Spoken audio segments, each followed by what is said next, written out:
the world by a monolithic and ruthless conspiracy that relies primarily on covert means for expanding its sphere of influence.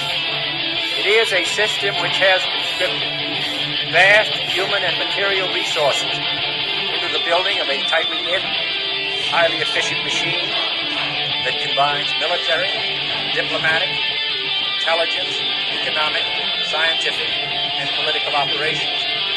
Its preparations are concealed, not published. Its mistakes are buried, not headlined. Its dissenters are silenced, not praised. Billions of people just living out their lives, oblivious. Choice is an illusion created between those with power and those without. I drink your milkshake. I drink it up.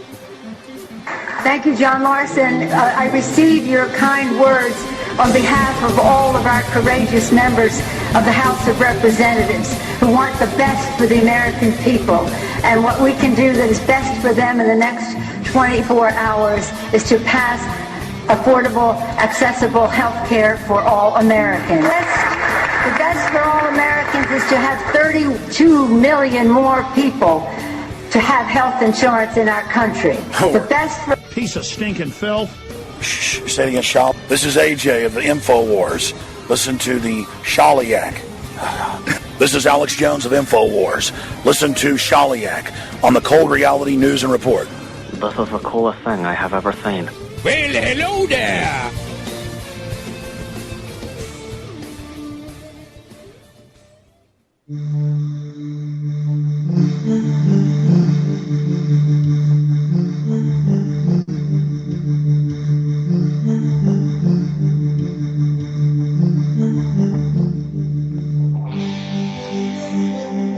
This week on Cold Reality Radio.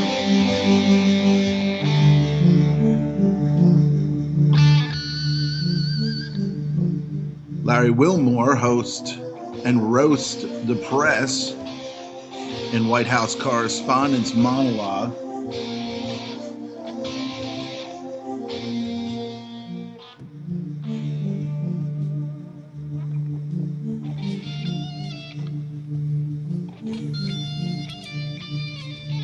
May Day in the USA. Cuban-born Americans warn the U.S. is morphing into communist country.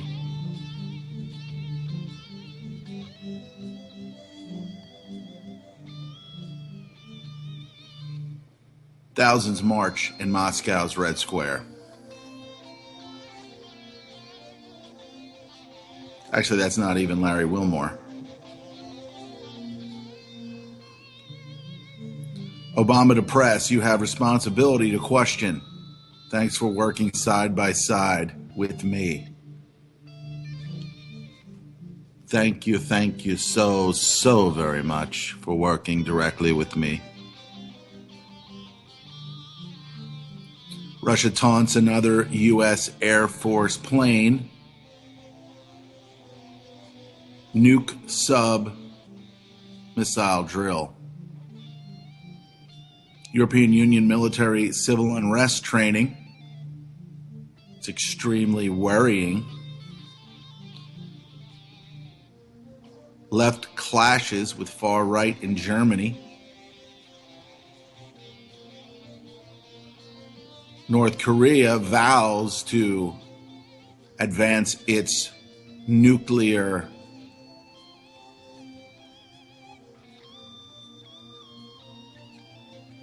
prowess. Elephants to perform for final time at Ringling Brothers Circus. Crisis hit Venezuela to push clocks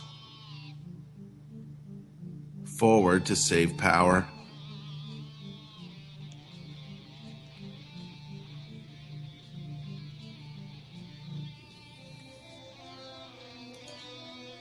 NATO to send 4,000 troops to border with Russia. The state of emergency declared in Baghdad as protesters take Iraqi parliament. No criminal punishment for U.S. military personnel in Afghan hospital bombing. Obama presses smart guns, announces gun control summit.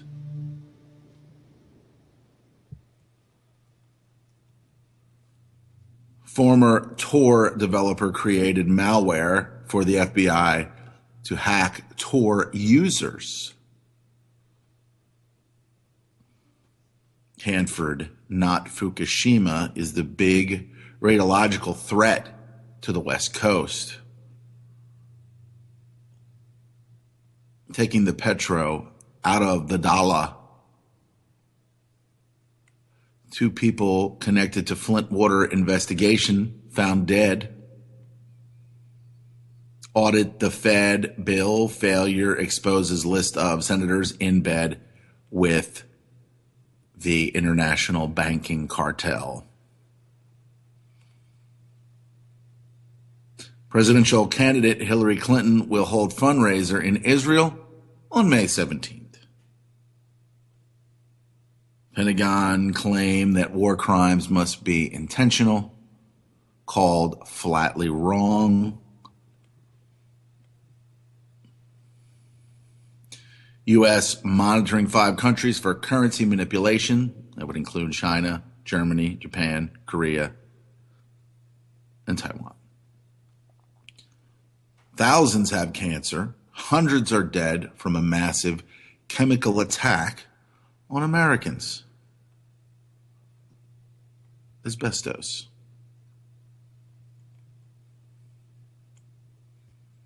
This woman woke up to an unidentified cop creepily sitting on her 4-year-old's bed.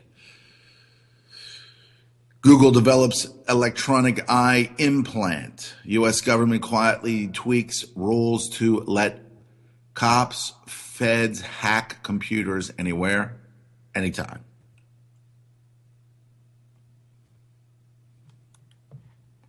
Swedish government spends millions telling citizens to eat insects to end global warming.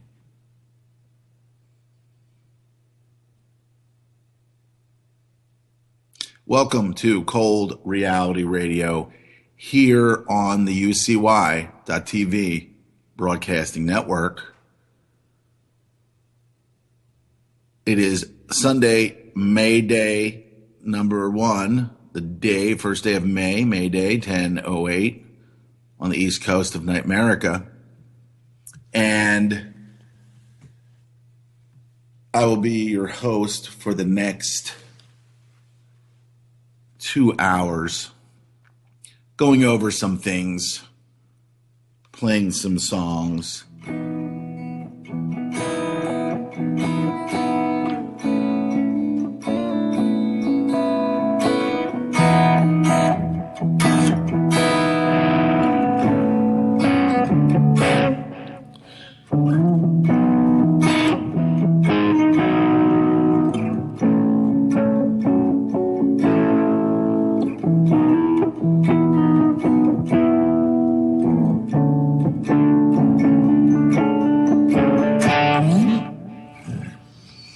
So let's see what we got going on over there at UCY.TV.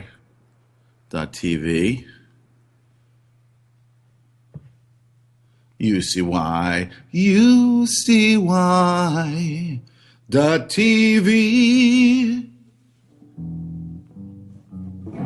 UCY.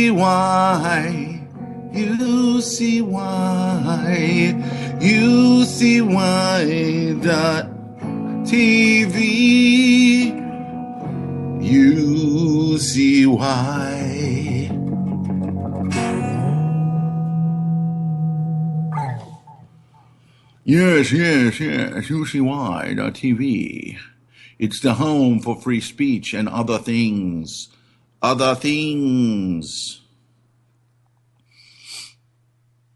It's a Sunday morning, as usual, when Cold Reality Radio broadcast. We've had some really, over the last couple months, we've had some incredible guests and hosts on here, on this here platform, within the platform. Of course, having incredible slowness on the home internet. I think they've moved into another gear, as you can imagine, with the authority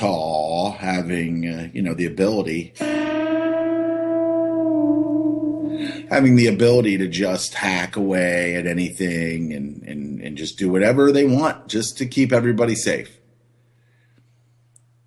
Just to keep everybody safe. Let's go. I got to kill this and then try to reconnect because this is just hideous. This is just hideous, man. The speed at which I am. And it always seems to be Sunday for some reason. Around the same time, the Wi-Fi will drop as if it's being manipulated. Man, that's a hot mic there, brah. That's a hot mic there, brah. Brah. All right, so maybe I don't know. I made a change here, and I don't know if it's such a good one. I don't know, man. I don't know. Let's see what we got here. Turn it back on. See if I can actually get to the chat room there. It's slowly moving. All right. So, how's everybody doing there? How's everybody?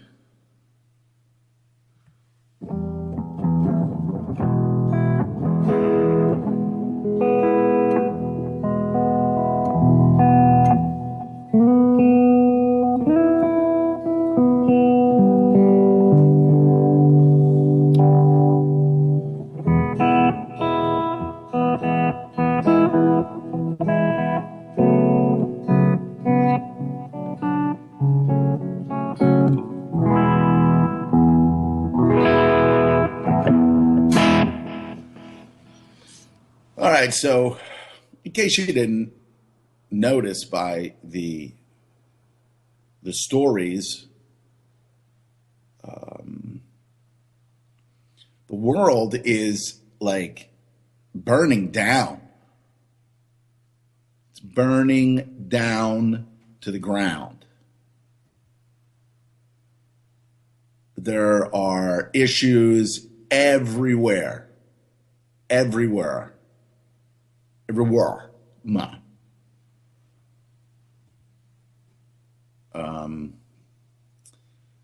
You've got protests. And of course, at this point, you have to try to figure out whether it's organic or inorganic.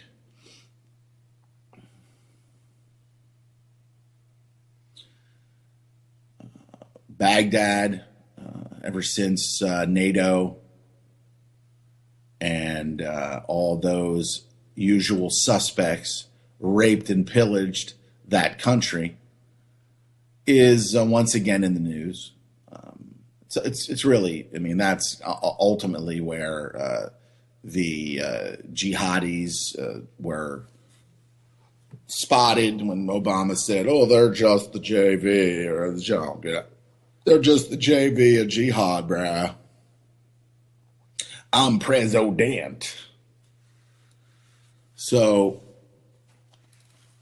the raping and pillaging of Iraq and pretty much the Middle East for the greater Israel project that's been going on since the UN decided and the bloodline families decided that they're just going to divvy up the land in Palestine and everybody's going to live in peace and harmony. But like an alien invasion, like Independence Day, the new arrivals were not all that friendly. Now, maybe the people, the regular folk, were happy to be in a new oceanfront property, but the leadership, much like in any totalitarian country, is the one and are the ones behind all of the bloodshed. And it's just, we're just seeing more of that. Because history is lies. Anything that you've ever learned in the United States of America about history, the founding fathers, and this is where Alex Jones just becomes one of the biggest bullshit artists, businessmen, ever, because he doesn't really report things that are really going on. He reports things that are happening, but he doesn't report the things that are really, really going on and who's behind it. And there could be reasons for that, not to segment any or single out any part of the biosphere, which is being destroyed, by the way. What my guest Patrick Jordan said last week, that the biosphere is basically fucked. The planet is on its way, if not already there, in its inability to sustain life. And that kind of ties in with the things that are going on. Some of the things that I've spoken about over the years here on Cold Reality Radio. And a lot of people justifiably, they just can't wrap their minds around anything negative that's going on. And because America and the American media is owned and controlled by the real people, the real bloodline families that the Constitution was created for. See, you're a citizen, I'm a citizen, a subject, a commoner. But when it's packaged like, oh, this is America and we have a constitution and it protects us, it doesn't protect us. It's got nothing to do with us. The facade of the Constitution does not apply to us. It applies to the real people, which if you go over to the Corporation Nation blog or realityblogger.wordpress.com,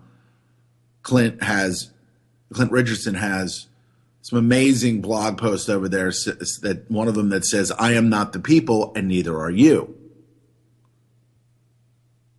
But over time, if you make people or sheeple or goyim believe that this applies to them, then they'll have children and they'll tell their children this or that, and you'll have these rights and those rights, and this is what you're protected, blah, blah, blah, blah, blah.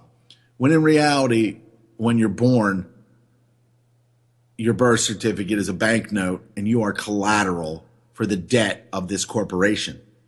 You're a collateral for the debt of the Crown Corporation, which is the United States of America, Washington, D.C., the Vatican, where large portions of pedophilia and scum and degeneracy, the people that say that they're the vicar of Christ on earth. And then, of course, the banking city of London. So again, the banking city of London, the Vatican, and United States Washington, D.C., the United States Corporation, which is a subcorporation of the Crown Corporation, and all of your states are subcorporations of the United States Corporation. So there is no secession, there is no leaving, it's all been put in place. Every single one of these states are part of the scene. Okay? This fiction about the states being separate and that they're going to secede from the federal government, that's just hogwash and balderdash. Balderdash. Balderdash.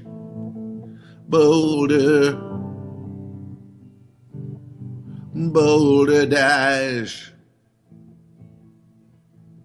The Constitution doesn't apply to you. It has nothing to do with you. It's just balderdash. You are not the people.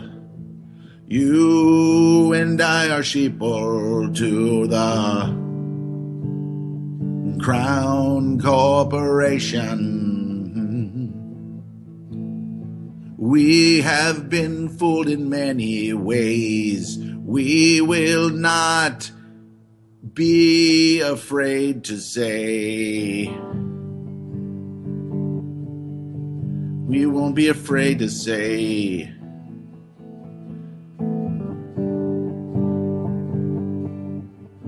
It's balderdash.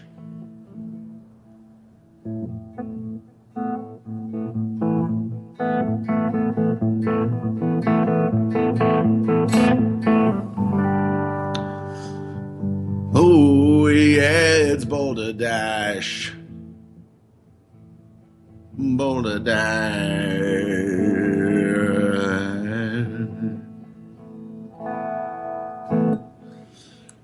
It's a crock of shit. It's a balderdash. It's got nothing to do with you.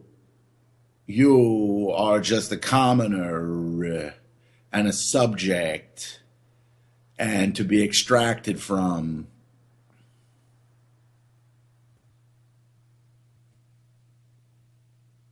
But, as long as you've got sports and bread and circus and all these other things that make you think and, we got to be free. This is the greatest. Oh, my God, we're the greatest thing in the world. Boy, people like that just continue to empower and embolden a fake system. And again, people just can't seem to wrap their heads around anything other than the bullshit. They're just bullshit eaters. They're eaters of shit.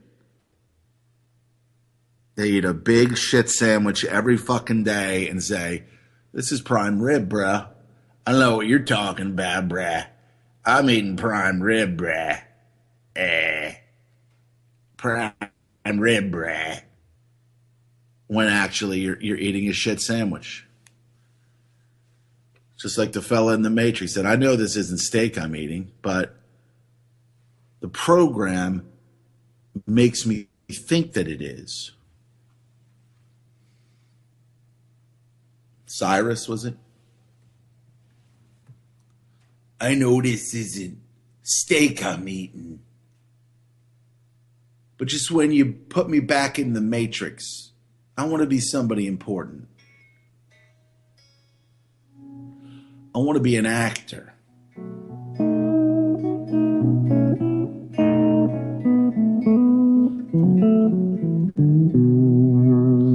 I want to be an actor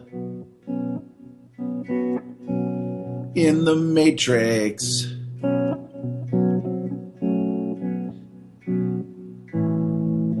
I want to be an actor in the Matrix.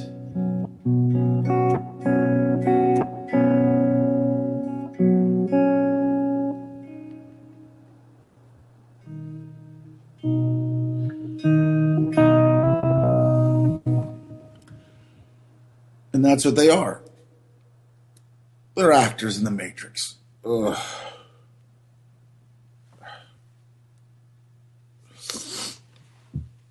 And I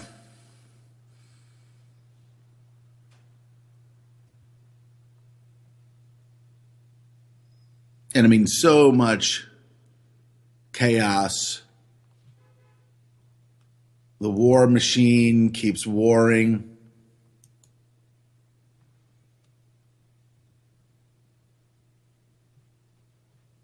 The divide and conquer goes into a higher gear every day. More train derailments in the District of Criminals. Cars leaking a hazardous chemical. They have no idea what it is. And how they have no idea what it is beyond me.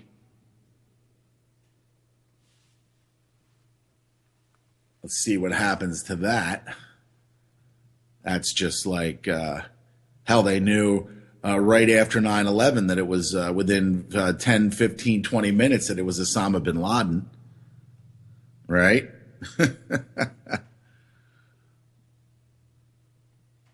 And there's Hillary fighting for us, fighting for you. I'm used to men going off the reservation with me. I'm used to being treated like less of a person because I'm a woman. When she's living off of all of you like a parasite. And the only reason why she's living off of you is because she is a member of the family. And she's related to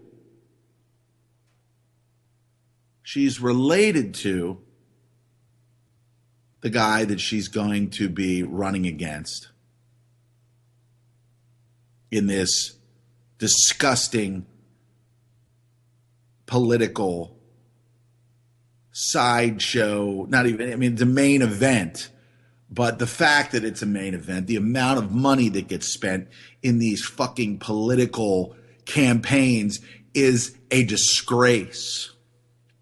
It's an absolute fucking disgrace.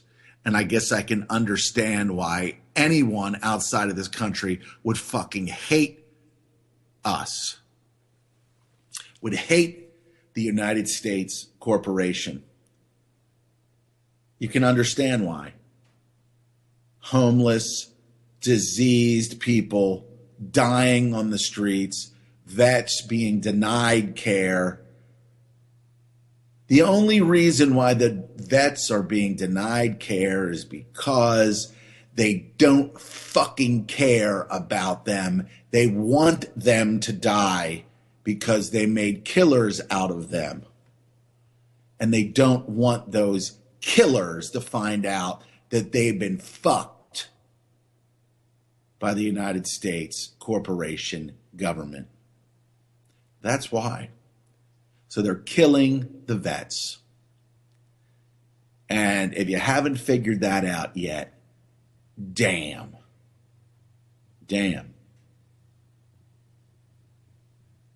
They're killing the vets while recruiting more to go fight for these fucking diseased families that produced vile scum like Bill Clinton, like Hillary Clinton, like Barack Obama.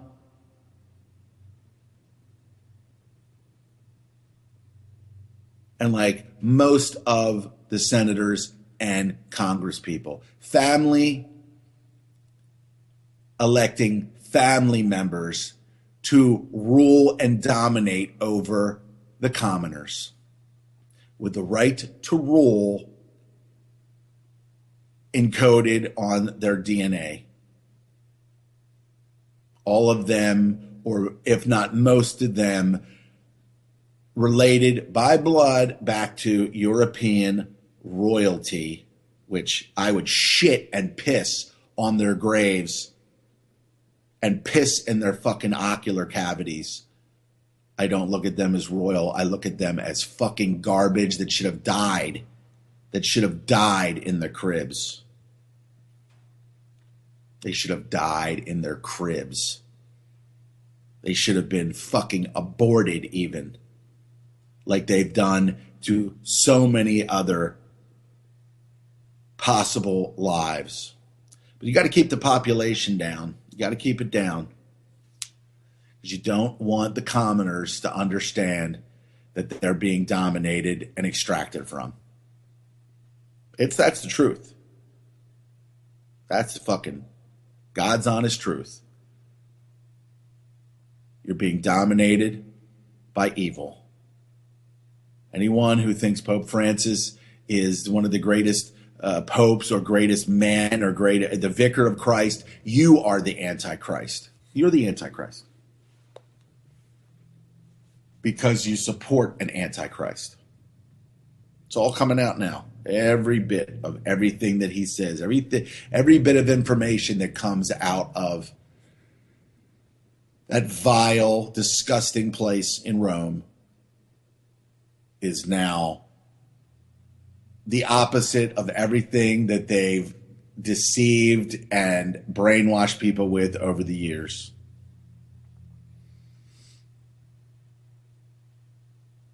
You know, Christ failed. He was a failure. And slowly indoctrinating. And then the shameless plug of picking up those families and then taking them back to the Vatican. When there's homeless people and people that are destitute that are right outside the walls of the palace, of God's palace in Rome. Disgusting, vile filth.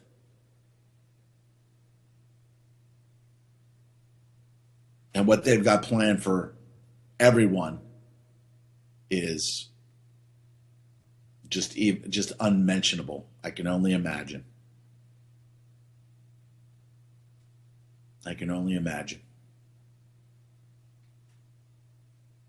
These people are death.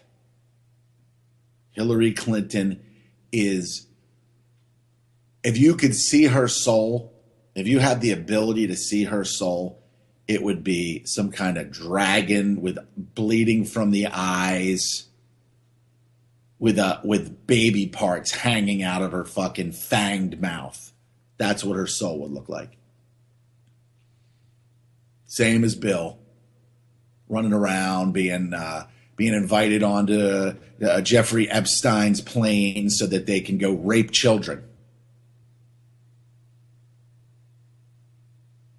They can rape children. And then Epstein gets 6 months or 9 months in prison. And when he's in there, they're probably bringing him children to drink their blood. These people are vile, vicious scum. Vile, vicious, evil, garbage scum.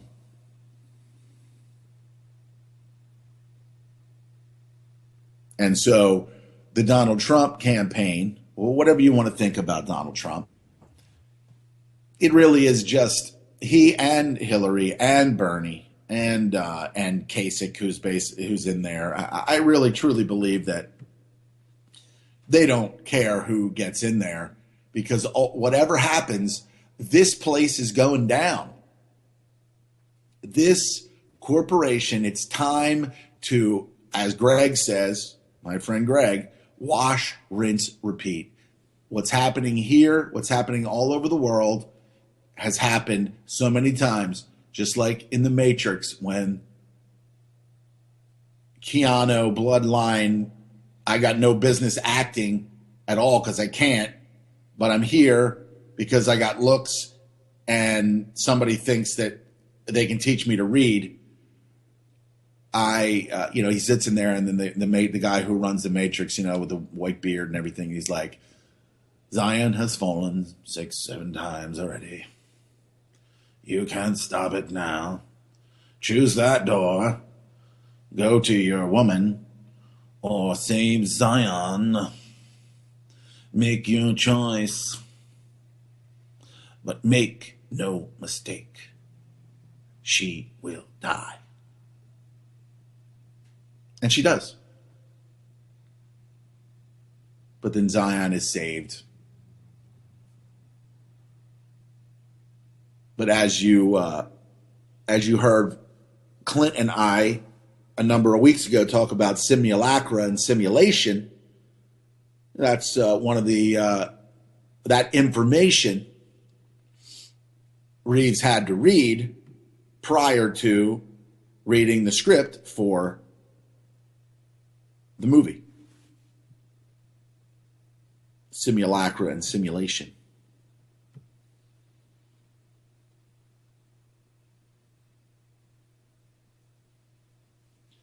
So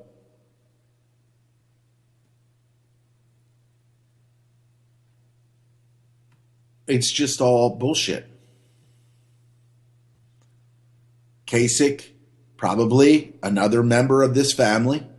And people laugh when I say it's a bloodline thing, right? But then they'll watch Game of Thrones and they'll think that that's fictional, when it is a simulation or a simulacra or both of the thrones, the Game of Thrones. Who rules? Who controls? Who controls? Who rules? Who rules? Who rules the roost? But, you saw it in a movie, so it can't be for real. Bruh.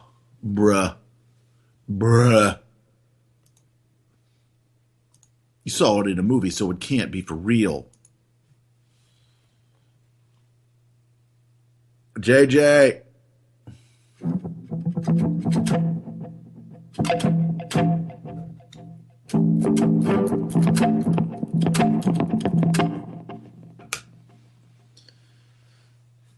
And so we are traveling down the road of destruction. The divide and conquer is in full effect. Trump goes to the Bay Area in California, and eggs are thrown, and he can't get to where he goes. I don't support Donald Trump. I don't support any of these people. I'm not going to be responsible via the voting process, where you vote in your leaders or a member of this bloodline family. Not going to be part of it anymore. I mean, I'm not going to do it. I'm not going to do it, man. It's not how this going to go. For me, anyway. Just not going to do it.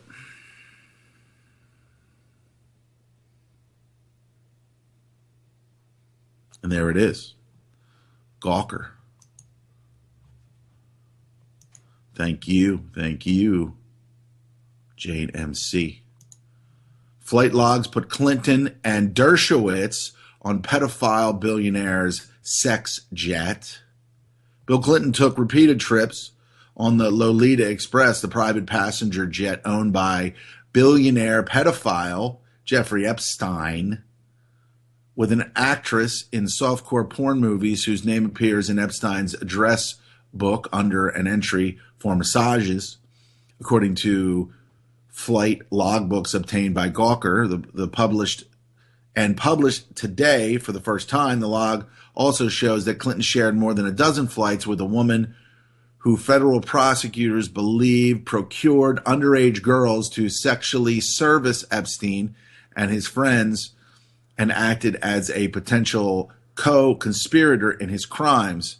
Epstein pled guilty in 2008 in Florida to one count of soliciting underage girls for sex and one count of adult solicitation, for which he served just over a year in county jail. But sprawling local, state, and federal investigations into the eccentric investor's habit of paying teen girls for massages massages sessions during which he would allegedly penetrate girls with toys, demand to be masturbated, and have intercourse, turned up a massive network of victims, including 35 female minors whom federal prosecutors believed he'd sexually abused. He has reportedly settled lawsuits from more than 30 Jane Doe victims since 2008. The youngest alleged victim was a dozen years old at the time of her abuse. Epstein's predatory past and his now inconvenient relationships with a who's who of Davos hit the front page again early this month when one of his victims, Virginia Roberts, claimed in a federal court filing that Epstein recruited her as a sex slave at the age of 15 and sexually trafficked her to politically connected and financially powerful people, including Prince Andrew, attorney Alan Dershowitz. The latter, the filing claimed had sex with the victim on private planes. Dershowitz vigorously denies the charges, as does Prince Andrew. See, these people are all above the law. They're all protected. Epstein should be incarcerated for life for what he's done, but he doesn't, because this is a network of garbage and filth. Two female associates of Epstein, the socialite Ghislaine Maxwell and Epstein's former assistant Sarah Kellen, have been repeatedly accused in court of filings of acting as pimps for him, recruiting and grooming young girls in their network of child sex workers, and frequently participating in sex acts with them. Okay, and this is what Bill Clinton's life has been all about. Okay, all about abusing women, and his wife, which is a farce, an absolute farce, because she's having an affair with her aide, her female aide, and she's probably had more sexual encounters with women than Bill Clinton has, and that's common knowledge if you're paying attention to anything at all, which most goyim commoner subjects don't do. So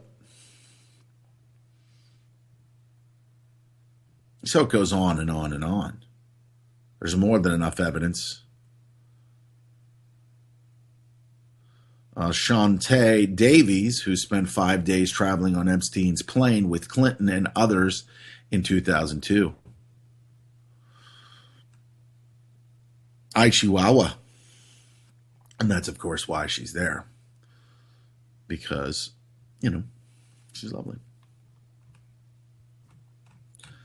And the things that people think, there's people out there that, have, ideas in their heads about, a number of different things, which would, by the fraudulent legal system, I don't condone any kind of sexual abuse on anyone, especially underage.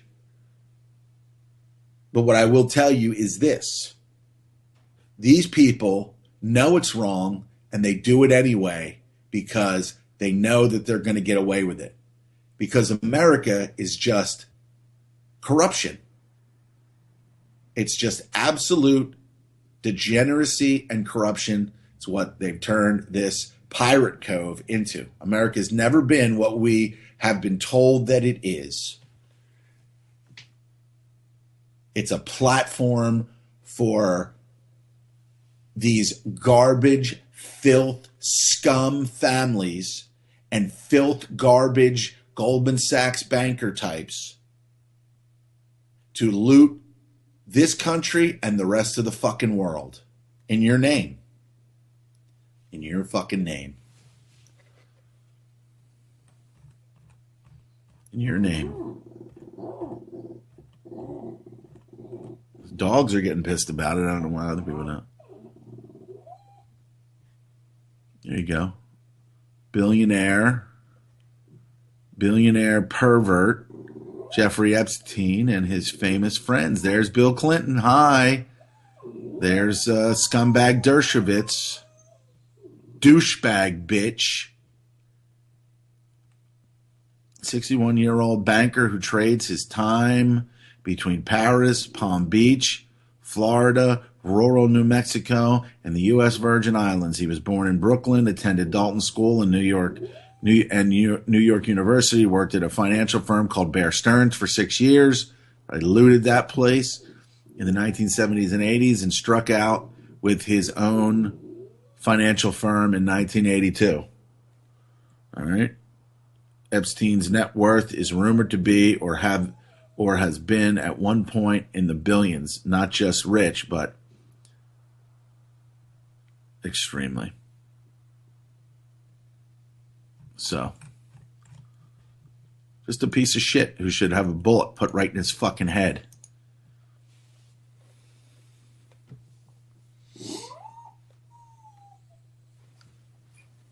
Should have a bullet put in his head.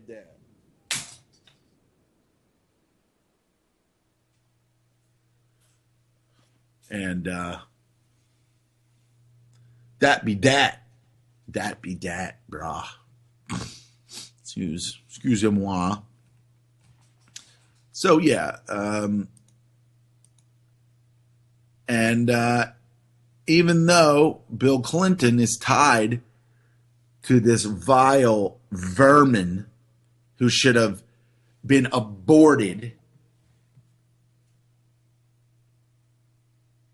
people still support Hillary Clinton fervently.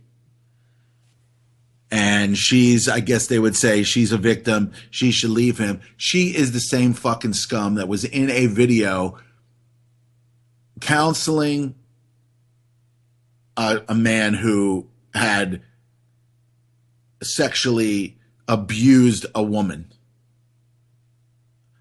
But nobody ever fucking looks at that. Nobody ever looks at that. Let's see. Hillary supports man who raped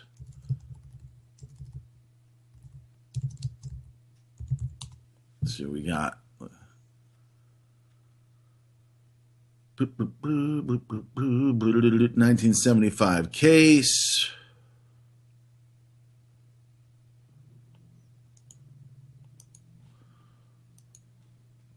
Former 12-year-old rape victim Hillary Clinton took me through hell.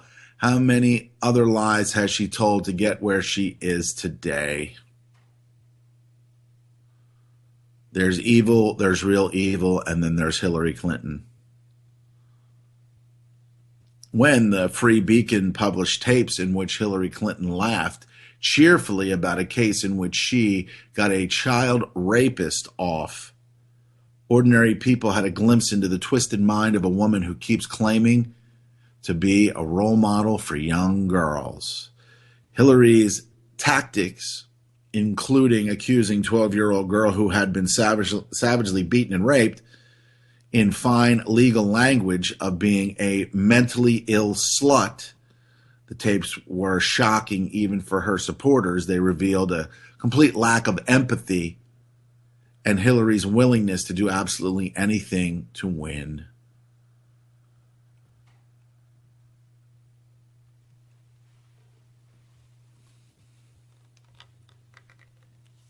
I mean, this is the kind of fucking filth and garbage that could be, I mean, let's face it.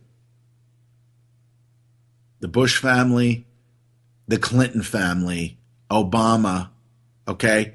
They're all tied together. They're all fucking related. They're all fucking related. Don't look at the color of Obama's reptile skin. He is white by blood. He is related to Cheney. Cheney's related to George W. Bush. So that means Obama and Bush are cousins. Okay, this is one big fucking family of those who have the right to rule over you, and they're given the pass to do whatever they want to do, whatever they have to do for this vicious, vile system that has raped and pillaged the world. They have raped and pillaged the fucking world. Hillary and Bill and Barack and George and Big George and the rest of the Bushes and the rest of the Clintons and the rest of the Obamas, they're all fucking complicit in the crimes against humanity. They should all be tried and severely, severely punished by the commoners. But the commoners have no balls. The commoners have nothing. They do nothing. Most of them say nothing. They're just common. And that's the way they'll always be. And some of them are happy with that. But they don't even know. They don't have minds to think.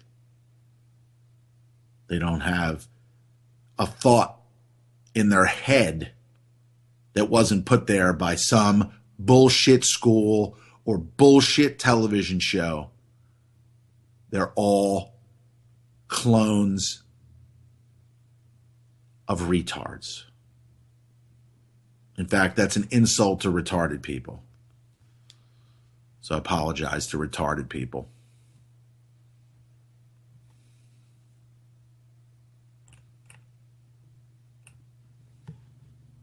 They have been involved, the Whitewater, they have been involved in so many fucking scandals. And what they do is it just continues. It just continues and continues. Let me see if I can find that one. I don't know if I can find it. Let me see if I can.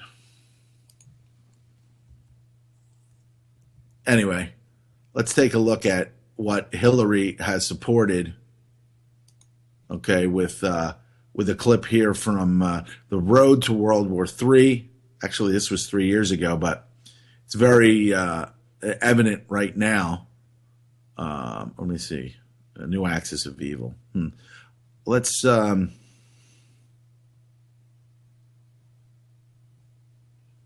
I guess we should do this one. The Third World War is no longer the domain of the lunatic fringe.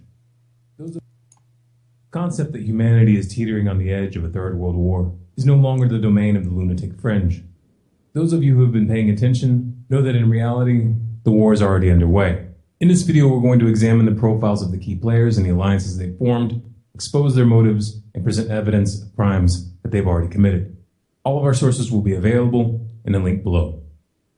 First, let's outline the basic alliances. Russia, China, and Iran have all explicitly sided with the Syrian government.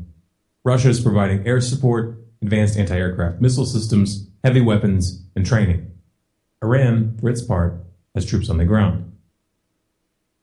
Keep in mind here that this is just from someone's view of how these things are being manipulated, okay? But I believe completely that Russia and all these other countries are doing exactly what they're supposed to do to bring about and do exactly what their part is to bring about these global changes. And I believe that they know exactly what they're doing and they know exactly what the outcome is going to be. I do not believe that Putin is some kind of hero and man of peace and all that other stuff, and he's fighting the New World Order. I do not believe that. So let's finish listening to this. For the time being, China is more preoccupied with the ongoing tensions in the South China Sea and has not flexed its muscles in Syria as of yet. However, they should always be considered a wildcard variable. The current Iraqi government is also a wildcard. In 2015, they began to indicate where their loyalties lay in several meaningful ways. For example, they told the U.S. government that new ground operations were not welcome, while at the same time announcing that they intend to look to Russia for military assistance. The list of countries pushing for regime change in Syria is a bit longer. The United States, France, England, Germany, Saudi Arabia, Jordan, Qatar, Turkey, and Israel. If seeing all these characters in bed together strikes you as strange, looking at their motives will clarify things considerably. There isn't just one motive for this bloodbath. Rather, there's a matrix of motives which intersect in some rather odd places. Of course, money had to play a role. In 2009, Qatar put forth a proposal to build a natural gas pipeline which would have passed through Saudi Arabia, Jordan, Syria, to Turkey, and into Europe. The president of Syria, however, rejected this proposal. Instead, in 2011, he forged a pact with Iraq and Iran to run a pipeline eastward, cutting Qatar and Saudi Arabia out of the loop completely. It was around this time that jihadists began flooding into the region intent on ousting Assad. The West presented these groups as freedom fighters. The vast majority of these militants, ISIS included, are Sunni jihadists, which is significant because Saudi Arabia, Qatar, Turkey, and Jordan are all Sunni as well. And Saudi Arabia in particular has a long history of spreading their preferred strain of Sunni extremism, Wahhabism, by investing heavily in building mosques, madrasas, schools, and Sunni cultural centers across the Muslim world. Now they have ISIS pushing it by the barrel of a gun. ISIS is not merely some dark aberration. Wahhabism as a philosophy calls for its adherents to take the reins of power by force and to impose Sharia law. Wahhabism also encourages its followers to persecute Shia Muslims, which they consider apostates. And of course, apostasy is punishable by death. Iran is Shia. The current government in Iraq is Shia and has strong ties with Iran. A pipeline deal which Assad accepted would strengthen the Shia bloc and expand its regional influence. The Sunnis don't like this. In fact, they've even coined a term to describe it, the Shia Crescent. Let's be very clear. ISIS is not just a terrorist organization. It is a Sunni terrorist organization. That means it blocks and targets Shia. And that means it's serving the interests of Turkey and Saudi Arabia, even as it poses a threat to them. Because neither Turkey nor Saudi Arabia want an Iran, Iraq, Syria, Lebanon bridge that isolates Turkey and cuts Saudi Arabia off. Israel also doesn't like the Shia Crescent at all, and they have decided to work with the Sunnis to form a parallel bloc to counterbalance Iran's influence. This is why Israel has launched numerous airstrikes against the Syrian government over the years and has provided medical care, logistical support, and safe passage to known jihadists. In 2013, Israel's ambassador to the U.S., Michael Oren, told the Jerusalem Post that, quote, "The initial message about the Syrian issue was that we always wanted Bashar Assad to go. We always preferred the bad guys who weren't backed by Iran to the bad guys who were backed by Iran. This was the case," he said, "even if the other bad guys were affiliated to Al-Qaeda." Let that sink in for a moment. Now, at this point, if you were to ask any of these governments directly why they're arming and funding jihadists in Syria, they would claim that they are only supporting the moderate rebels, specifically the FSA. However, FSA commanders have gone on record to say that they cooperate with and conduct joint operations with al-Nusra, and ISIS and al-Nusra have officially formed alliances. And it is well established that the FSA command has been dominated by Islamic extremists for years. Furthermore, a think tank that was founded by Tony Blair released a report in 2015 which concluded that it was pointless to attempt to make the distinction between moderate rebels and jihadists, since the majority of these groups share ISIS's core belief system. It would impose Sharia law if they came into power. أما فيما يخص بعض الفصائل التي مثلا يطالب الغرب بتصنيفها كمنظمات إرهابية، جبهة النصرة. نعم، نحن نشعر أن هذه الجبهة بمكان ما هي يمكن الحوار معها. حول طبيعة الدولة القادمة، حول شكل الدولة القادمة، حول إمكانية هذه البلد على إقامة دولة التي تناسب الجميع. نحن في مكان ما يجب أن نتعاون ويجب أن نتحاور، وأنا على صلة بالجميع. أنا على صلة بالجميع ولا أخفي السر بذلك، حتى فيما يخص الأخوة في جبهة النصرة، ونتعاون في أمكنة كثيرة. In this context, the support being given to these groups can only be interpreted as material support for terrorism, which is a crime. Now, the U.S. government has been arming, funding, and training these extremists both covertly and overtly since 2011. However, the support would have been impossible without the assistance of the regional members of the anti-Assad axis. For years, Jordan has allowed the CIA to run training camps for militant groups and has granted those militants safe passage into Syria. Qatar has also hosted these camps. In 2014, PBS visited one of these training camps and interviewed some of the trainees. One of the fighters told the reporters they were being trained, quote, how to finish off soldiers still alive after an ambush. Finishing off wounded soldiers is a clear violation of Geneva Conventions. It's a war crime. This is the hallmark of a terrorist organization, not moderate freedom fighters. Turkey has been the primary route for material and personnel headed in and out of jihadist territory for many years. A blatant example of this was the 400 tons of weapons that were looted from Gaddafi's armories, shipped to Turkey, then moved into Syria in 2012. At this stage, it was already clear that the majority of these weapons were ending up in the hands of jihadists. But nobody seemed to care. Jordan, Saudi Arabia, and Qatar have also assisted in the transfer of heavy weapons directly to al-Nusra by flying hundreds of cargo flights into Syria. And then there's the infamous Toyota trucks, which ISIS drives. U.S. counterterrorism officials made a show of investigating where they got these trucks, but it would have been much simpler if they had just called the U.S. State Department.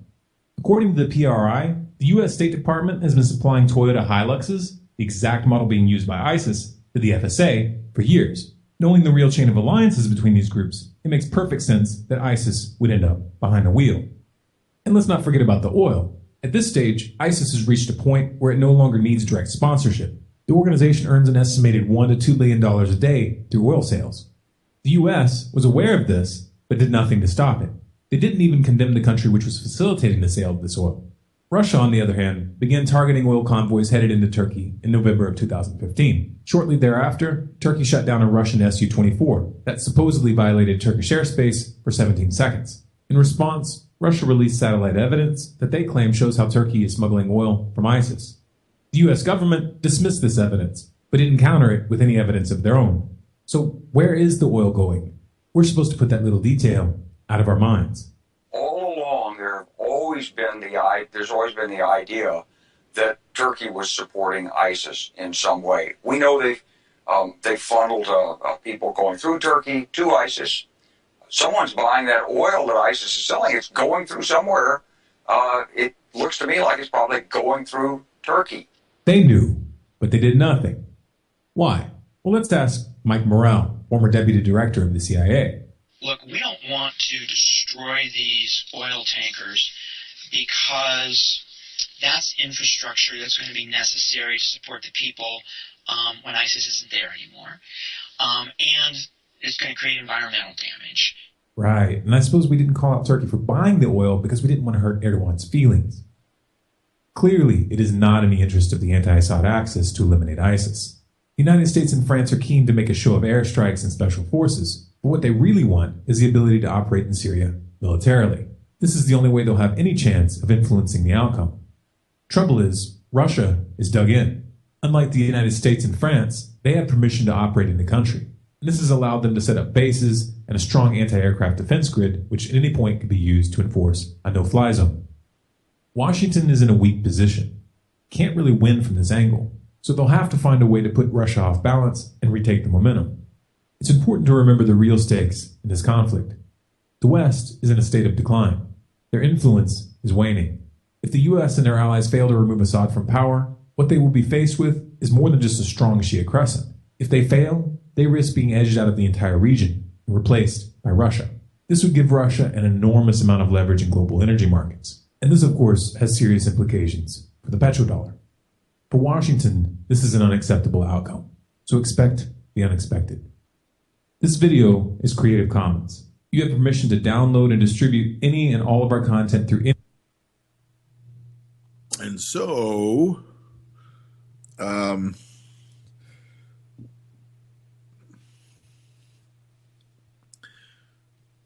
which this guy's kind of alluded to in a number of ways. This really truly is all about Israel. This is this is the pivot. This is the interest of everything that's going on over there. It is for them, by them, and there should be no doubt. And this has been going on for years.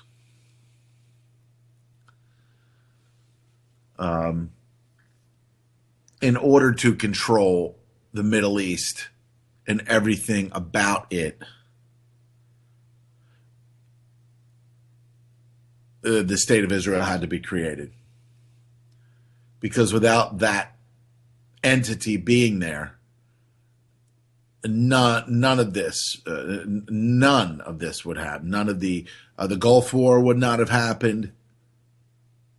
Things that are going on there today would not have happened if it wasn't for Israel being there. That's just bottom line, end of story. So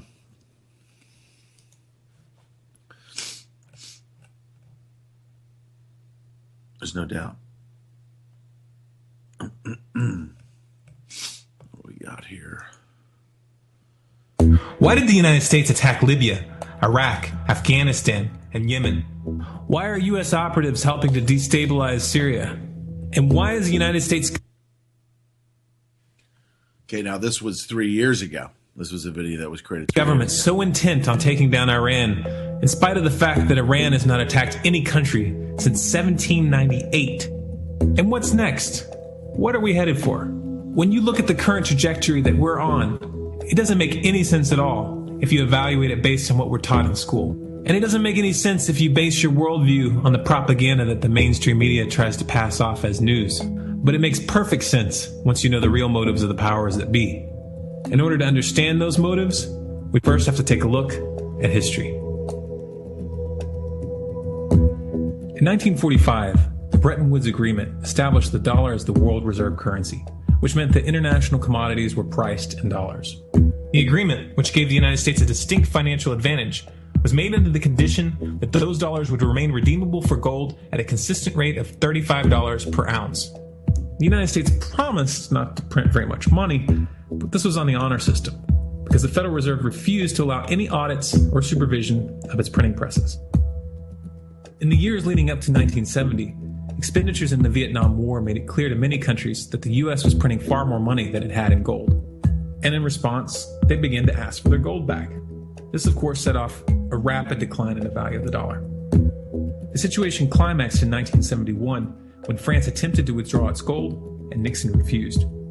On August 15th, he made the following announcement. I have directed the Secretary of the Treasury to take the action necessary to defend the dollar against the speculators. I have directed Secretary Connally to suspend temporarily the convertibility of the dollar into gold or other reserve assets, except in amounts and conditions determined to be in the interest of monetary stability and in the best interest of the United States. This was obviously not a temporary suspension, as he claimed, but rather a permanent default. And for the rest of the world who had entrusted the United States with their gold, it was outright theft. In 1973, President Nixon asked King Faisal of Saudi Arabia to accept only U.S. dollars as payment for oil and to invest any excess profits in U.S. Treasury bonds, notes, and bills. In return, Nixon offered military protection for Saudi oil fields. The same offer was extended to each of the world's key oil-producing countries, and by 1975, every member of OPEC had agreed to only sell their oil in U.S. dollars. The act of moving the dollar off of gold and tying it to foreign oil instantly forced every oil-importing country in the world to start maintaining a constant supply of Federal Reserve paper. And in order to get that paper, they would have to send real physical goods to America. This was the birth of the petrodollar. Paper went out, everything America needed came in, and the United States got very, very rich as a result. It was the largest financial con in recorded history.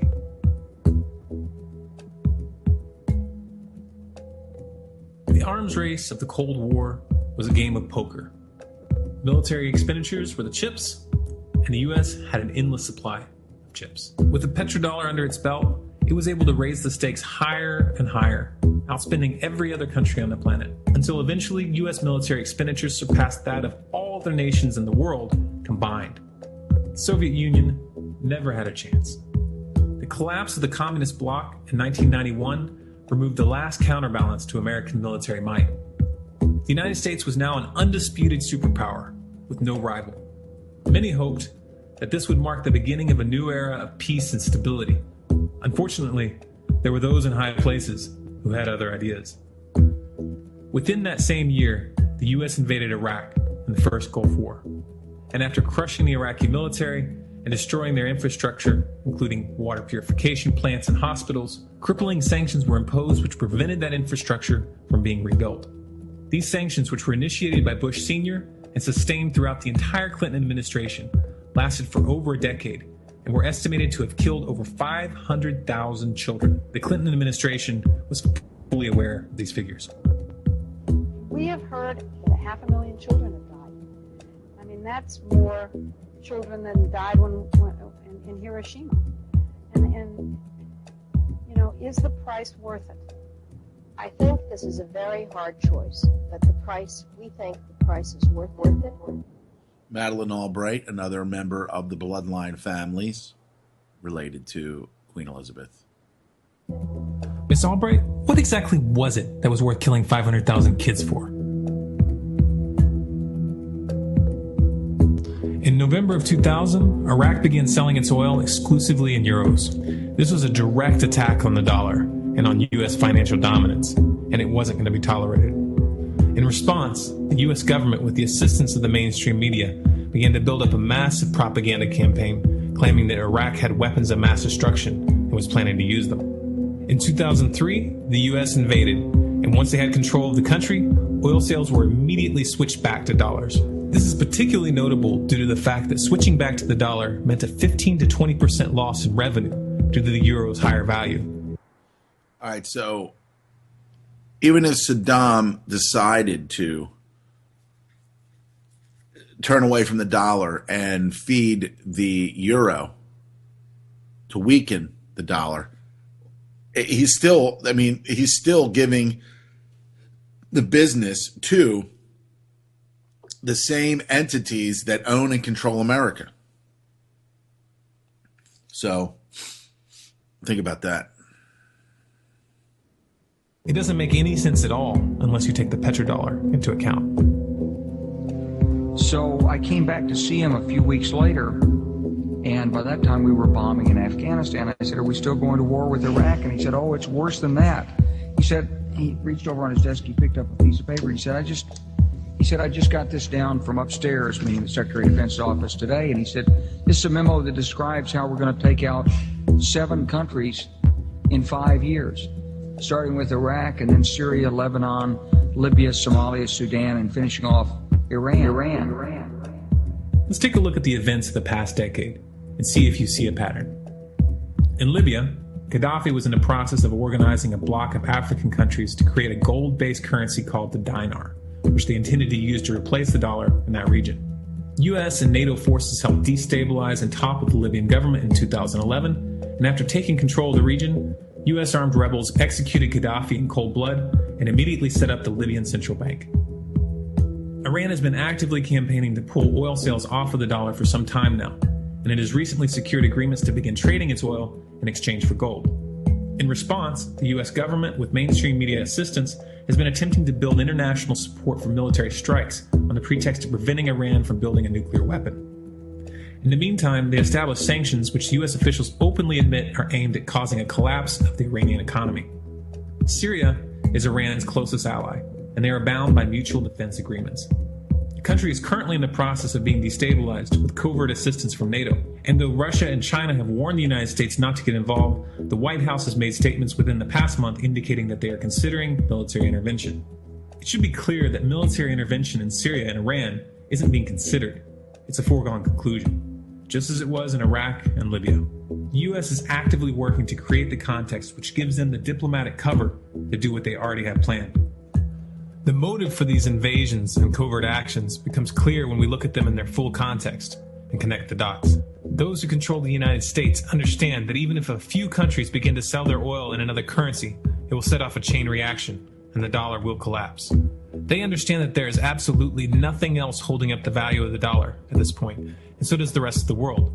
But rather than accepting the fact that the dollar is nearing the end of its lifespan, the powers that be have made a calculated gambit. They have decided to use the brute force of the U.S. military to crush each and every resistant state in the Middle East and Africa.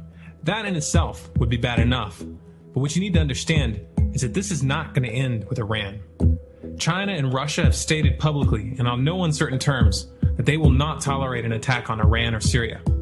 Iran is one of their key allies, one of the last independent oil producers in the region, and they understand that if Iran falls, then they will have no way to escape the dollar without going to war. And yet the United States is pushing forward in spite of the warnings. What we are witnessing here is a trajectory that leads straight to the unthinkable. It's a trajectory that was mapped out years ago in full awareness of the human consequences. But who was it that put us on this course? What kind of psychopath is willing to intentionally set off a global conflict that will lead to millions of deaths just to protect the value of a paper currency? It obviously isn't the president. The decision to invade Libya, Syria, and Iran was made long before Obama had risen to the national spotlight. And yet, he's carrying out his duty just like the puppets that preceded him. So who is it that pulls the strings? Often the best answer to questions like this are found by asking another question. Qui bono?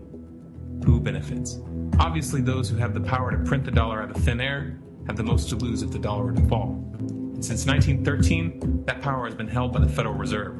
The Federal Reserve is a private entity owned by a conglomerate of the most powerful banks in the world. And the men who control those banks are the ones who pull the strings.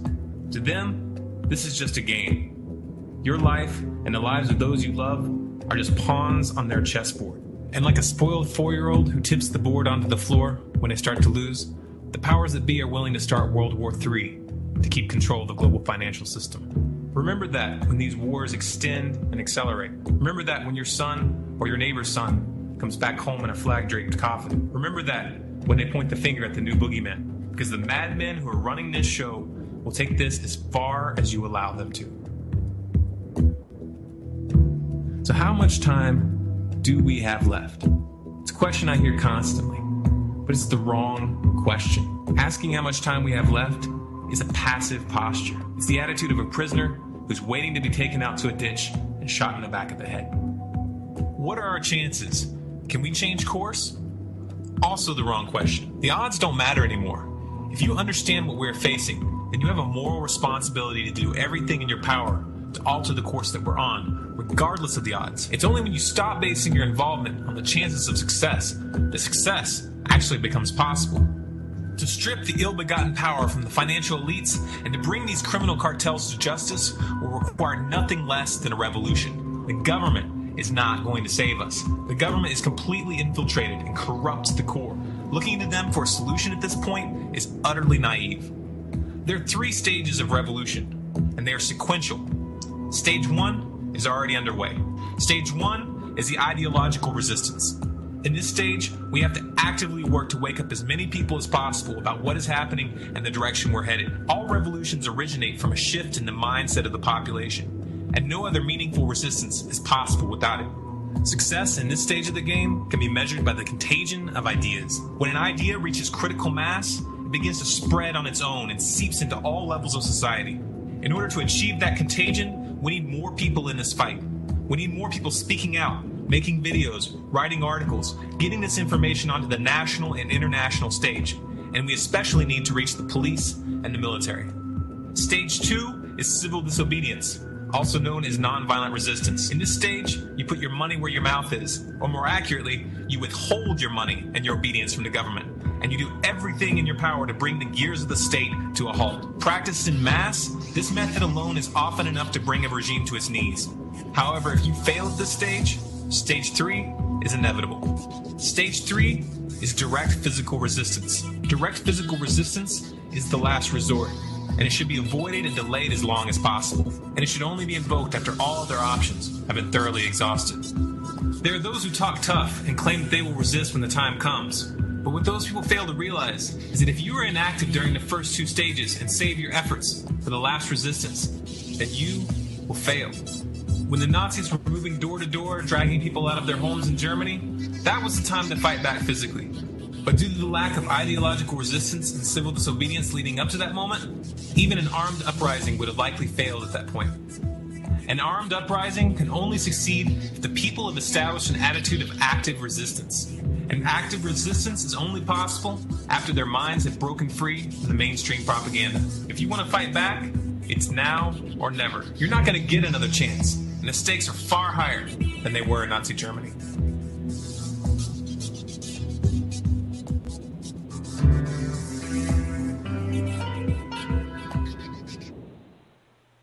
Storm clouds gathering. Really intelligent person.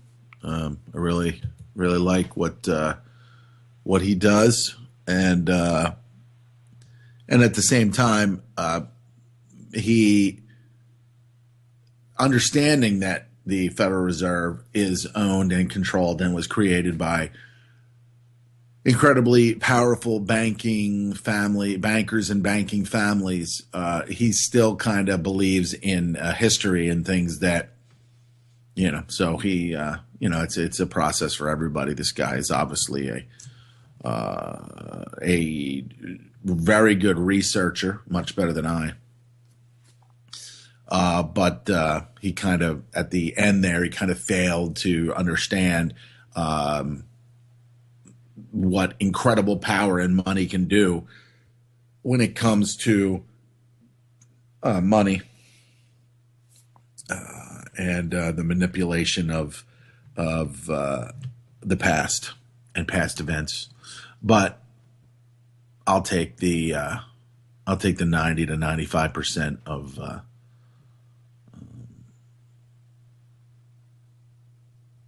the 90 to 95% of critical thinking, critical, accurate breakdowns. He'll pick up on the rest later, I guess.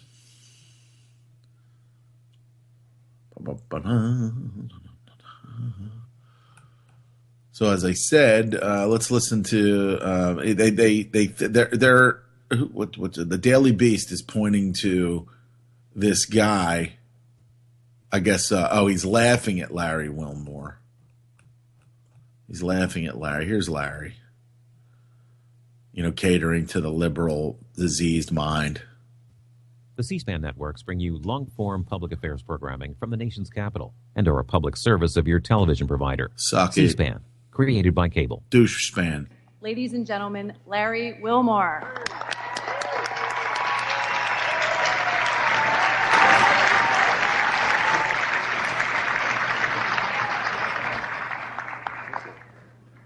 Thank you. Thank you very much. Thank you. Thanks for keeping that applause going all the way, too. I appreciate that. While America is dying and vets are being denied health care and dying of strange inflicted vaccination diseases, their test subjects are willing, even more than the citizenship. As the middle class deteriorates, this is what the haves and the have-mores and their court jesters, known as Larry Wilmore, much like, the Daily Show Stewart, whose name is not Stewart. Well, welcome to Negro Night here at Washington. Or as Fox News will report, two thugs disrupt elegant dinner in D.C. That's how they do it. Nice to be here, though, the White House Correspondents' Dinner, or as you know they're going to call it next year, Donald Trump presents a luxurious evening paid for by Mexico. I'm very scared of that. But thank you so much. It's an absolute honor to be here tonight. I want to thank the President, the First Lady, Caroline White House Correspondents Association for hiring me, and Mitch McConnell for not blocking my nomination. And of course, this is how misguided this is theirs. And Wilmore is the court jester who makes them laugh, who obviously has some sort of ties because he was part of, if you look at the Daily Show and all of the people that have been involved in that, Louis Black, Steve Carell, Stephen Colbert, just a list of these people that have experienced additional success post The Daily Show. And so actually this other guy, or no, wait, was that? I want to say, I mix these people up. Was that the lemon guy?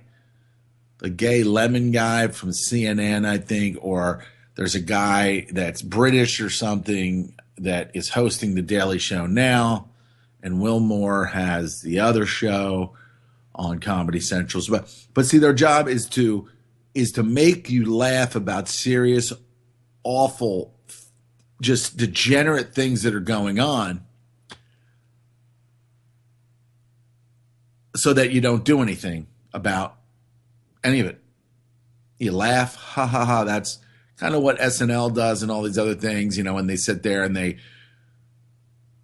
they boost Hillary Clinton. They put her on there as a bartender who's not Hillary Clinton, but the woman who portrays her on SNL. It's just a big fucking deflective dildo you're being fucking whipped with. Seriously, you got to give Mitch McConnell credit. At this point, he could block LeBron James. He's unbelievable. But to say a little bit about me, so I am a black man who replaced a white man who pretended to be a TV newscaster. So, yeah, in that way, Lester Holt and I have a lot in common. I know it's not too soon. And I have to admit, it's not easy to follow the president, man. You got some jokes, Mr. President. President's funny. Stay in your lane, man. It's not fair. You don't see me going around presidenting all the time, right? I don't go around passing health care and signing executive orders, pardoning turkeys, not closing Guantanamo.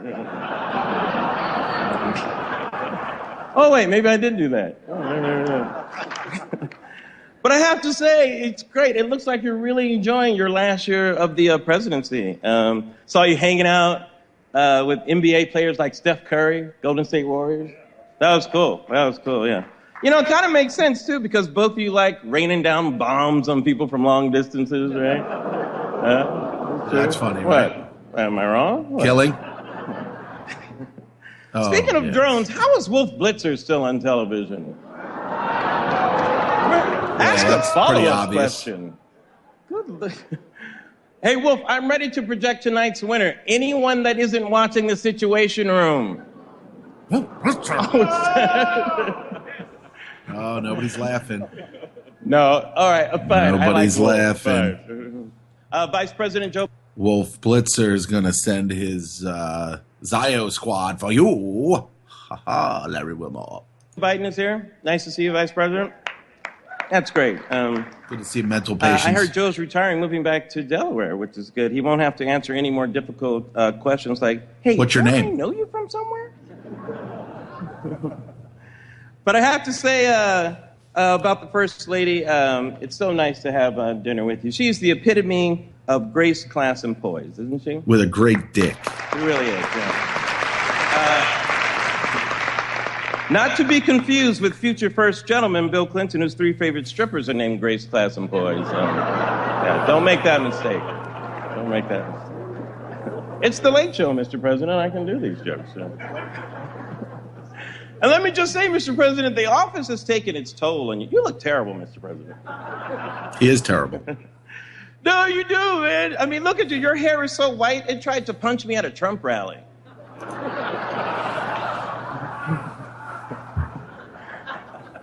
President's hair is so white, he keeps saying all lives matter. All right, fine. Fine, I get it. No, but man, you came in here looking like Denzel. Now you're going out looking like Grady from Sanford and Son. I know it's a dated reference, but you're dated, Mr. President. All I'm saying is that in less than 8 years, Mr. President, you busted 2 time-honored stereotypes. Black does crack. And apparently, once you go black, it looks like we are going back. Yeah. Thanks, Ben Carson.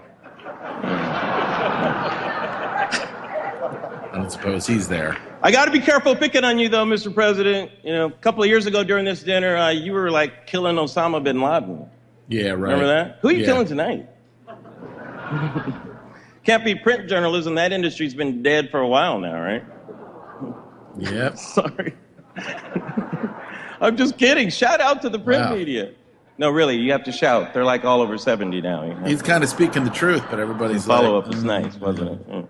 It's kind of what we do. Stop talking. Oh, by the way, you guys, Black Lives Matter is here tonight. Yeah. I'm just kidding. Relax, white people. They're not here. It's just a joke. Just relax. Relax, white people. Relax. But I am impressed with the people in this room. There are so many rich, powerful people in this room. You know, it's nice to finally match the names to the faces in the Panama Papers. It's very nice. Yeah. Right? There you go. You know, it's nice to see them go together. He might not be back next year. Will Smith is here from the upcoming movie Suicide Squad. Yeah. Will. By the way, not to be confused with the new Jeb Bush documentary Suicide Watch. Yeah. Groans are good. Wow, Groans look are at good. that, man. Hardly anybody's Anthony laughing. Anderson is here from the hit show Blackish. Blackish, yeah. Which was also my nickname in high school, unfortunately. Along That's with what they called you in Kenya, too, didn't they, Mr. President? C-SPAN, of course, is carrying tonight's dinner live. Yeah. Which is ironic because most of the viewers aren't. It's true, guys. C-SPAN is the number one network among people who died watching TV, and no one's found them yet. He didn't say that, did he? No, but it is good to be on C-SPAN. Glad I'm not on your rival network. No input, HDMI 1.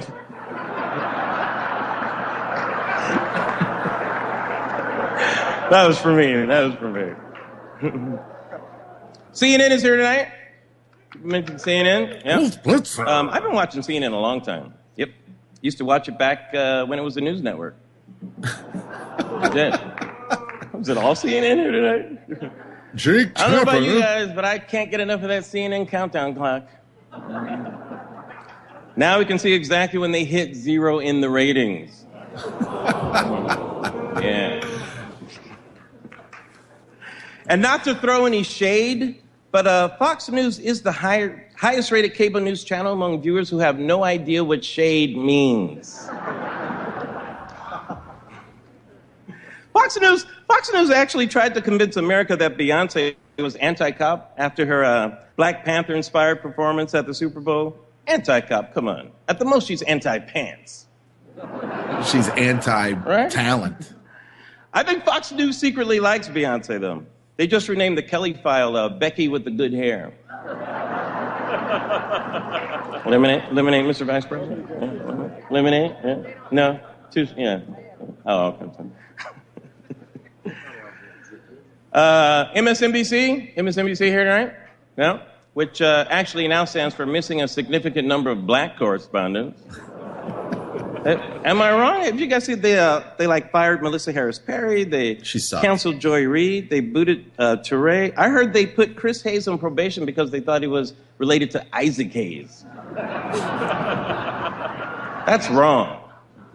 MSNBC got rid of so many black people. I thought Boko Haram was running that network.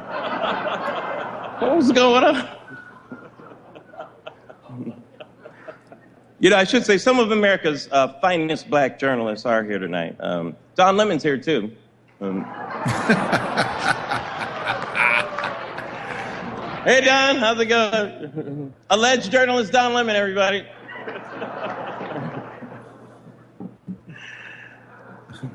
Al Sharpton, I think, was here tonight. You know, I'm surprised Al's a Hillary supporter. He's a journalist. You don't put a relaxer in your hair for 40 years and not feel the burn. That just doesn't happen. It's impossible, is what I'm saying, right? By the way, if you're sitting next to Al Sharpton, feel free to feel the perm. It's okay. We've cleared it. It's all right. Lots of big news this year. The Treasury promised to put Harriet Tubman's face on the $10 bill, but now we have to wait until 2030 for the $20 bill. You got to put Prince on there. Prince. Man, women haven't been this deceived by a bill since Cosby. Oh, like I did it.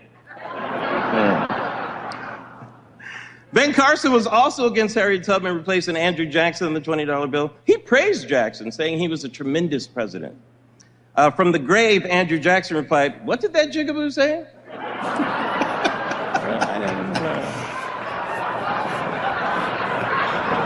That's what he said. That's what he said. I'm just the reporter, you guys. I'm just the reporter. Yeah, I'm the reporter, Mr. President. Yeah, you're a great reporter, buddy.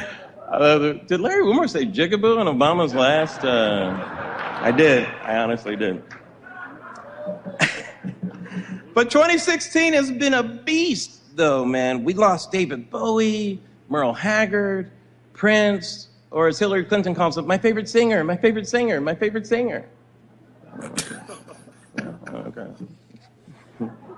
Biggest thing this year, though, has been the presidential election. Lincoln Chafee ran an admirable campaign. Now he's back to doing what he does best, manning the pottery booth at the craft fair. Chris Christie was supposed to be here tonight. I don't know if he made it. He RSVP'd for 3. Him, his wife, and Donald Trump's dry cleaning.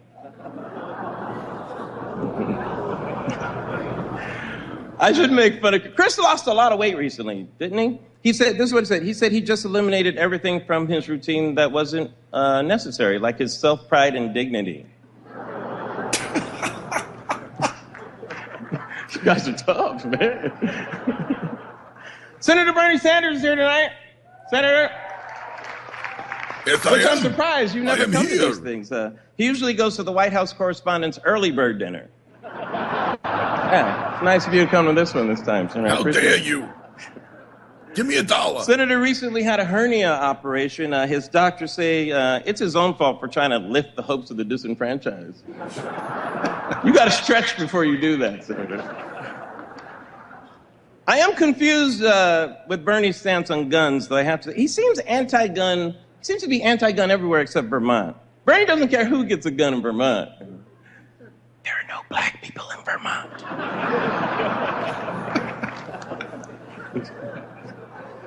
I have to give you credit, though, Bernie. You are trying hard to get the black vote. I think it's great. Bernie's been hanging around with rapper Killer Mike, or as Hillary Clinton calls him, Super Predator Mike. You know? Sure. Like her husband. Bernie Sanders gets knocked for his age, which is kind of unfair. It is, isn't it? Although I will say that Bernie's so old, his first campaign slogan was fire. Remember that? That's cool. Free stuff, right? Yeah. I'm not making it. Bernie's so old, when God said, let there be light, Bernie said, conserve energy, let's sit in the dark. It's okay. Give me $1. But man, you have to admit, it is a really tough race between Senator Bernie Sanders and Democrat nominee Hillary Clinton. Hillary Clinton was flustered when a Black Lives Matter protester challenged her. Man, whew, I haven't seen a white lady that upset over being blindsided by a black person since Kelly Ripa. Yeah, right? Exactly. Michael Strahan's outraged. Hillary's had some awkward interactions with Black Lives Matter. She has, man. You know it's bad when her immediate response is, can't we talk about Benghazi? Please? And Bernie got in trouble. Remember Bernie got in trouble for saying Hillary was unqualified? That's right. Hillary, she is extremely qualified. In fact, when you factor in all of her policy flip-flops, she is at least several of the most qualified candidates ever to run for president. You know I'm not wrong. Donald Trump said that if Hillary Clinton were a man, he didn't think she'd get 5% of the vote. Okay, all right. First of all, if Hillary Clinton were suddenly a man, her biggest problem would be finding a bathroom she'd be allowed to use in North Carolina. Right? That'd be her biggest problem. Donald Trump says he's going to try and be more presidential. It's true. He's serious about it, too. So he says that now, when he boasts about his genitalia during a debate, he's only going to refer to it as his President Johnson. That's it. LBJ? Oh, very good. Thank you. And I can't understand why everybody treats Donald Trump with kid gloves. And then I realized they're the only gloves that'll fit his stupid little baby hand.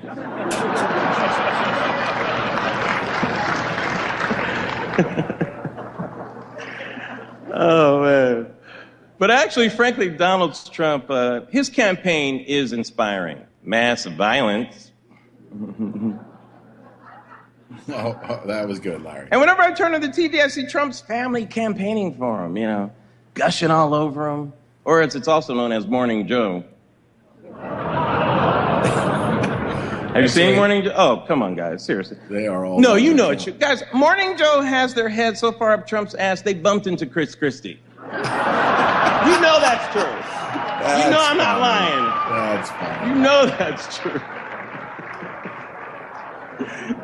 But Donald Trump, you know what it is with Donald Trump? Donald Trump looks like the rich dad in every episode of Law and Order where the frat kid accidentally strangles a hooker, right? Doesn't he?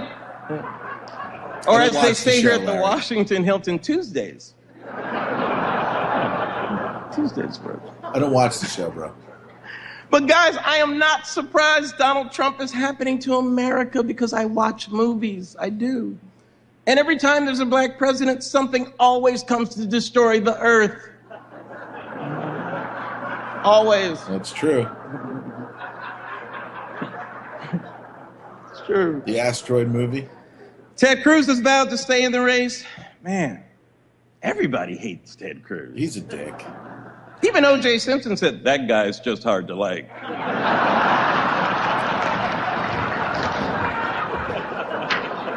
Creepy. This is true. This is true. You know, there's a joke going around the internet that Ted Cruz is actually the Zodiac killer. Right? I'm not making that up. I think he is. Come on, that's absurd. You know, some people actually like the Zodiac killer. Recently, Ted Cruz got a string of wins. He tells you your horoscope before he kills you. You're going to die soon. And endorsements, and then everybody remembered who Ted Cruz is, the Zodiac killer. Ted Cruz got 0 delegates in New York, which is actually 5 more than I thought he would get for the Zodiac killer.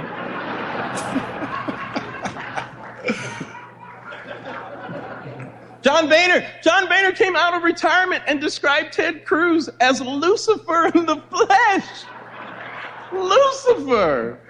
I mean, that is not fair, man. Lucifer is horrible, but he's not the Zodiac killer.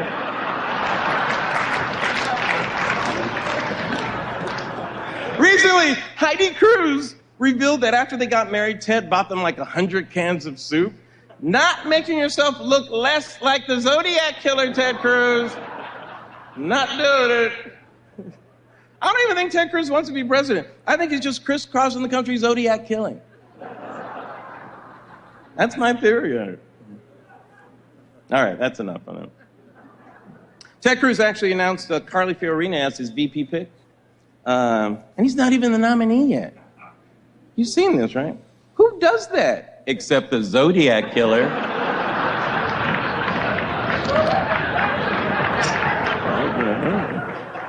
No, but see here, think how strange it is, you guys. Think how strange it is. Ted Cruz picked a vice president? That doesn't make sense.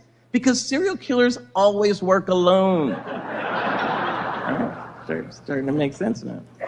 And I don't know if you thought about this, but if Carly Fiorina were vice president, she would only be a heartbeat away from being Zodiac killed. It's very important information. People should know. But right now, it's all about you, Mr. President.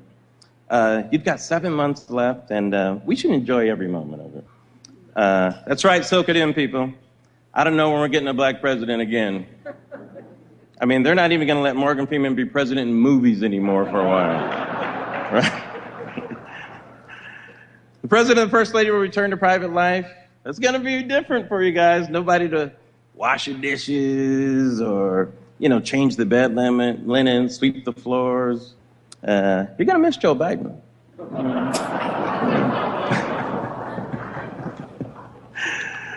Oh, man. Oh, I just got a note from the president saying that if you want another drink, you should order it now because the bar will be closing down.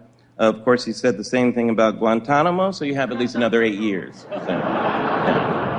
yeah. He made that joke. But just think, Mr. President, in less than a year, you'll be playing golf every day, so things won't be that different.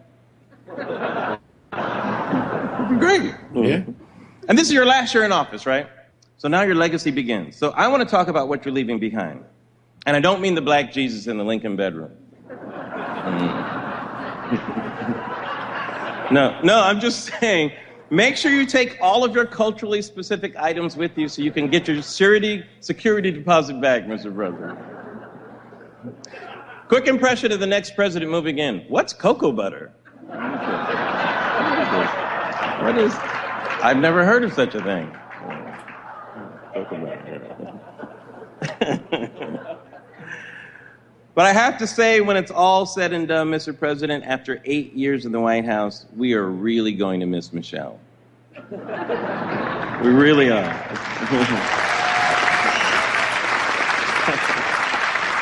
Thank you for being a good sport, Mr. President, but all jokes aside, let me just say how much it means for me to be here tonight. I've always joked that I voted for the president because he's black. And people say, would you agree with his policies? And I've always said, I agree with the policy that he's black. I say, as long as he keeps being black, I'm good. People say, what about Iraq? Is he still black?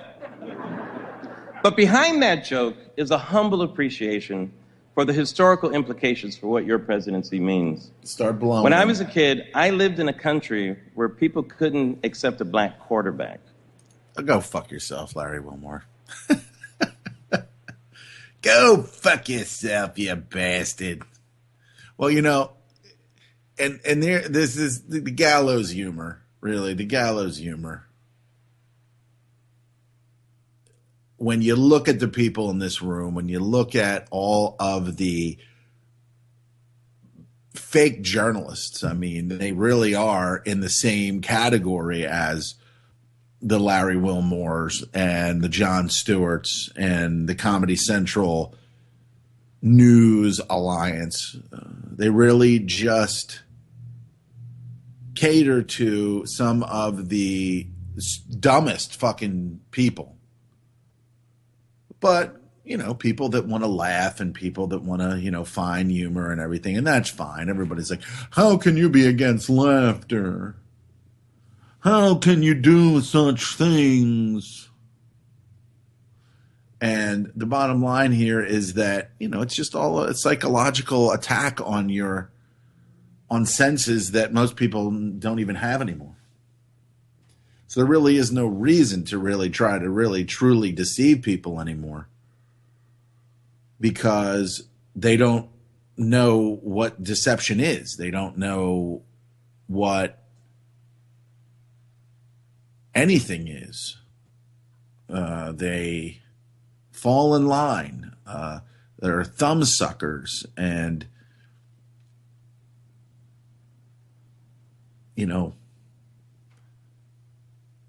go alongers to get alongers. That's what we deal with. So a lot of this stuff is funny. I mean, that was funny. And then you saw the reaction. Some people were chuckling, and then others were just sitting there like, oh, I shouldn't laugh at that.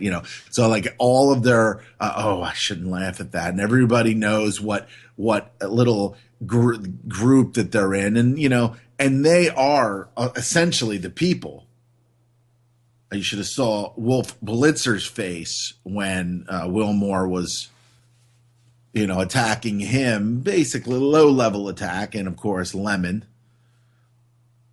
Mr. Lemon, and so I mean there's that face of Wolf Blitzer, which that's totally not his fucking name. Just like Jon Stewart. That's not his name. They change it because their names are very obviously Jewish. And they don't want you to know that, or they tried to, slowly gloss over the fact that most of, if not all, of the news outlets are run by Jewish entities and people that have been vetted to protect and deny for heinous fucking crimes all over the place. You know. And, you know, he talked about Iraq, you know, like Jon Stewart many times in his diatribes talked about, I'm so upset about Iraq. I'm so upset. I'm so upset. When, you know, maybe he should have been upset about the Jewish neocons that, what's his name? All the Presidents, Carl Bernstein spoke about on Morning Joe, where he said, if it wasn't for all the Jewish neocons, and he said, I guess I can say this because I'm a Jew. He said there would have been no war in Iraq if it wasn't for the Jewish neocons. And of course, Richard Haas, Jewish counsel, foreign relations, sitting there saying, you know, looking like a deer in the headlights. And of course, the CFR run and controlled by bloodline entities and people that are, you know, ultimately destroying America, bringing America down. That's why America is getting such a bad rap around the world. And then, of course, in one of Payday Monsanto's songs, where Brzezinski was in there, and he said, people see America as the epitome of evil, victorious. And that's the deal. That's how America is going to be brought down, along with the immigration from South America. And of course, whenever the Syrian refugees get here that NATO purposefully created,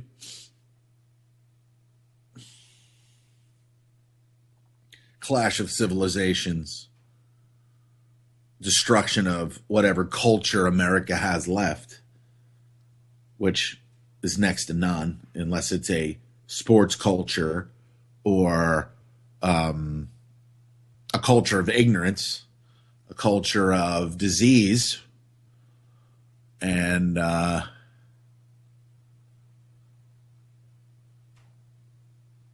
culture of death. From the Catholic Church and its death cult of showing Jesus Christ nailed to a cross, or just the filth and degeneracy that you see on the Tell Lie Vision, from the NCIs to the all of these television shows, Homeland, all this shit that just double, triple, quadruples down on the fears that you should be experiencing because of the terrorists. And the terrorists are in the White House, in Congress, in the Senate, in the leadership in the military. This is the deal. This is what's happening. It's undeniable. It's uncloaking the enemy.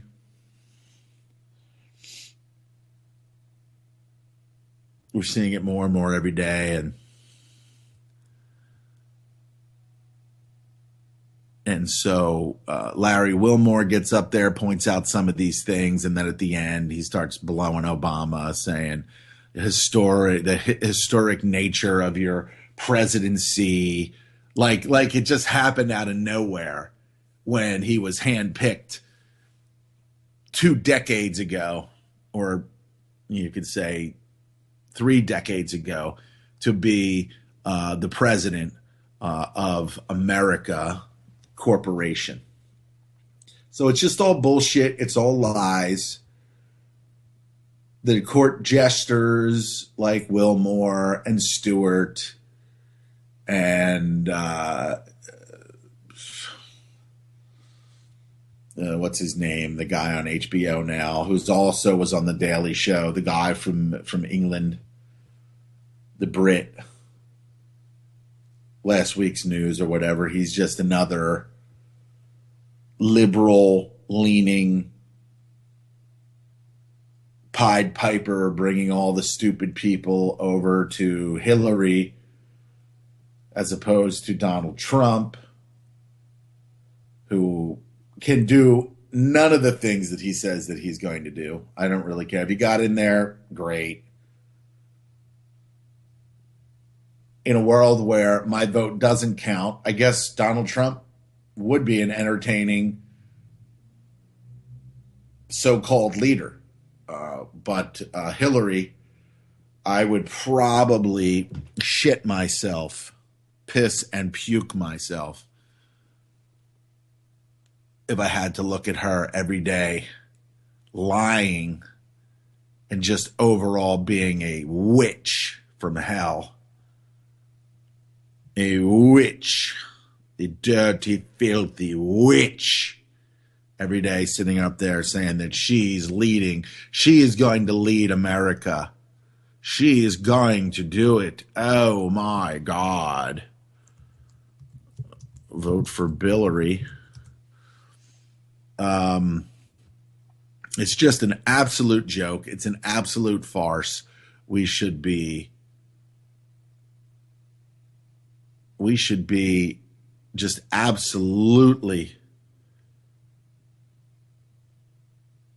praying for,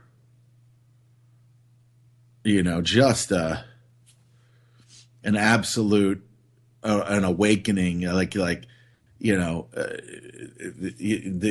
the beneficial whatever comes down and just the sun shines and just burns up all the evil. We need that. We need a ray of sunlight that just burns all the filth and degeneracy out of the world. Of course, I would be the only one left.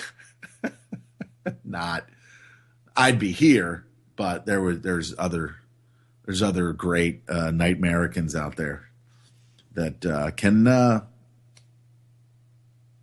make the world a better place here on Flat Earth. So maybe next week we'll do a roundtable. I'm going to talk with Clint and Patrick, see if we can, get together and talk about how we're all infected by prions, and it's only a matter of time before they start to unfold the proteins in our brains and turn us into emotionless, grunting zombies.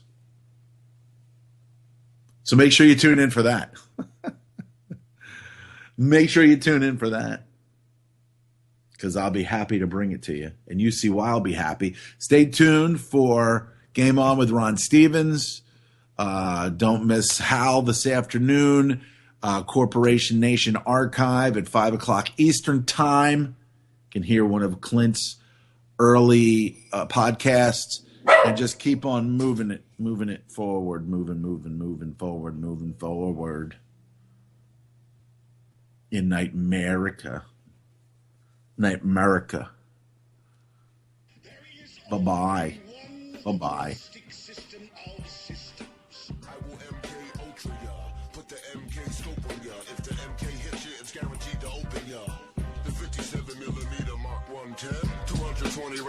Try to stop them. Don't put that on your wish list. That's retarded babble. Protesters make the hit list soon as they start to rabble. They are nothing but fishes in the barrel. It doesn't have to be Christmas for a carol. Some decorate with ornamental decorum. Some perform Shakana on Hanukkah and Purim.